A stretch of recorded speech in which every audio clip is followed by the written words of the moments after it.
محمد يا رسول الله ولما تم من ولدته صلى الله عليه وسلم এটা আমরা এগুলো হচ্ছে প্রথম প্রেসিডেন্ট যিনি স্বাধীনতার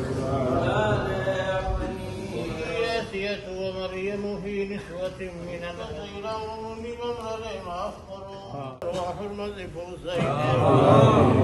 আল্লাহ আমরা আজকে কি উদ্দেশ্য নিয়ে জমা হয়েছি তুমি আল্লাহ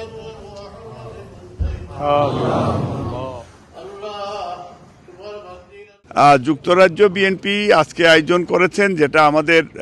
নর্মালি আমরা দেখেছি যে অন্যান্য রাজনৈতিক দলে তাদের নেতার জন্য তারা আতশবাজি করেছেন, হাজার হাজার কোটি টাকা তারা ব্যয় করেছেন জন্মদিনে। মানুষ তো মৃত্যুর পরে মানুষের জন্ম মৃত্যু দুইটাই কিন্তু সমান হয়ে যায়। আমরা মেইনলি এই যে উল্লাস না করে কেক না কেটে আমরা যেটা দুয়ার আয়োজন করেছে যুক্তরাজ্য বিএনপি এবং আমাদের বিএনপি পরিবারের পক্ষ থেকে আমরা সারা বিশ্বের মুসলিম উম্মার কাছে, বাংলা ভাষাভাষী মানুষের কাছে আমরা শহীদ রাষ্ট্রপতি জিয়াউর রহমানের আত্মার মাগফিরাত কামনা করে দোয়া করার জন্য আমরা আহ্বান জানিয়েছি। আমরা আমাদের বিএনপির ভারপ্রাপ্ত চেয়ারম্যান সাহেব উনিও আপনাদের কাছে আজকে এই অনুষ্ঠানে শহীদ রাষ্ট্রপতি জিয়াউর রহমানের শুভ জন্মদিন উপলক্ষে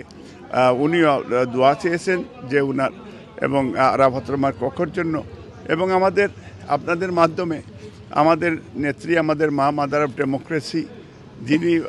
আজকে অসুস্থ, যেটা বাংলাদেশ থেকে আসছেন চিকিৎসার জন্য,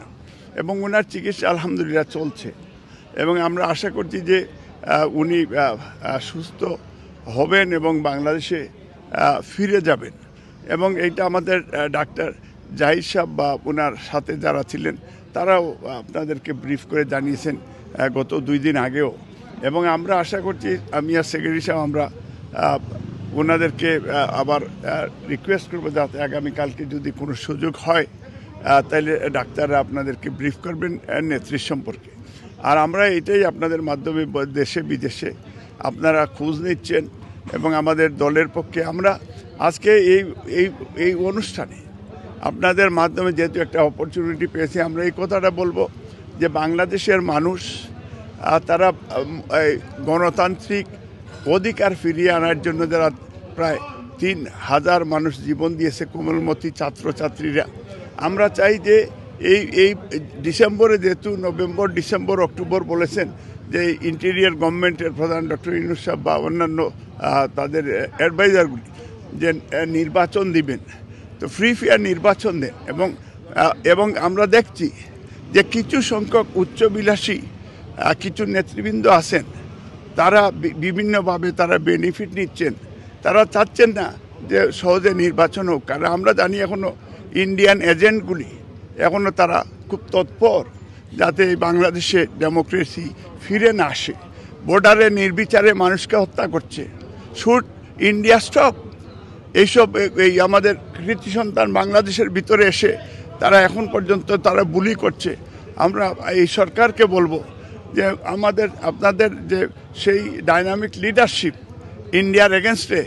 এটা ইন্ডিয়াকে স্টপ করান আগামীতে। কারণ শক্তিশালী তখনই হয় ডেমোক্রেসি যখন আইনের শাসন হয়, যখন গণতান্ত্রিকভাবে ইলেক্টেড হয়ে পার্লামেন্টে বিল পাস করে, পার্লামেন্টে ডিবেট করে, নেশনকে অ্যাওয়ারনেস করে যদি আইন পাস করা হয়, এটা বলবৎ থাকবে। আমরা আশা করি আপনারা ভালো মানুষ, ডক্টর ইউনূস এবং আপনার ক্যাবিনেটে যারা আছে তাদের সেই ভালোবাসা আগামী ইলেকশনের জন্য তারা এটা মানে আমাদেরকে দেশের মানুষকে সহযোগিতা করে রাজনৈতিক নেতৃবৃন্দকে সাথে নিয়ে একটা নির্বাচনের ঘোষণা দেয়।